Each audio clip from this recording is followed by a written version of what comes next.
বন্ধুরা একটা জিনিস দেখবে এসো। এই দেখ, এর আগে আমার আকন্দ ফুল গাছে একটা ফল হয়েছিল, আপনাদের দেখিয়েছিলাম। তো এইবারে আবারও একটা ফল হয়েছিল, সেটাও আপনাদের সাথে শেয়ার করেছি। কিন্তু ফলের ভিতরে বীজগুলো কিভাবে থাকে আপনাদের সাথে শেয়ার করছি। দেখুন, জাস্ট দেখুন, মনে হচ্ছে যেন একটা কোনো একটা কি বলবো সাপের খোলসের মতো কেমন লাগছে, অদ্ভুত দেখতে, অপূর্ব লাগছে। এবারে এইখান থেকে কি হবে, তুলো তুলো করে ছেড়ে ছেড়ে এগুলো আকাশে উড়ে উড়ে যায়, আর যেখানে পড়ে সেখানে এরা বংশ বিস্তার করে, গাছ এইভাবেই বংশ বিস্তার করে। তো দেখুন, এর আগের বারে বীজ হয়েছিল, সেই বীজ থেকে পড়ে অনেক চারা হয়েছে, সেগুলো আপনাদের সাথে শেয়ার করেছি। দেখুন, এই দেখুন কত চারা হয়েছে, দেখুন চারা হয়েছে, দেখেছেন?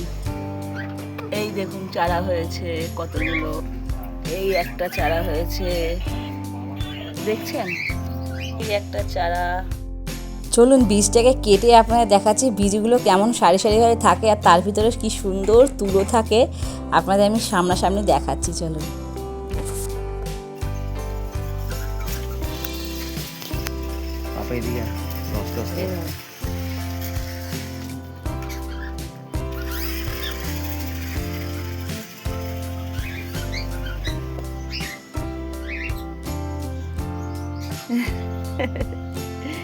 এইগুলো আমরা ফু দিয়ে ওড়াই।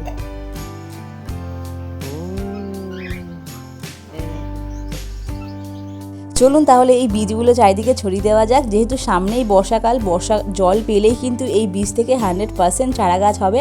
আমি যেমন গত বছরে একটা ছোট্ট চারা গাছ নিয়ে এসে আমার ছাদ বাগানে রেখেছিলাম, তেমন আমার মতোই যারা ছাদ বাগানি তারা কিন্তু এই চারা গাছ নিয়ে গিয়ে তাদের বাগানেও রাখতে পারবে বা তাদের ছাদ বাগানে রাখতে পারবে। তো ভিডিওটা ভালো লাগলে অবশ্যই এটা লাইক করে দেবেন, আর চ্যানেলটাকে সাবস্ক্রাইব করে পাশে থাকার অনুরোধ রইল।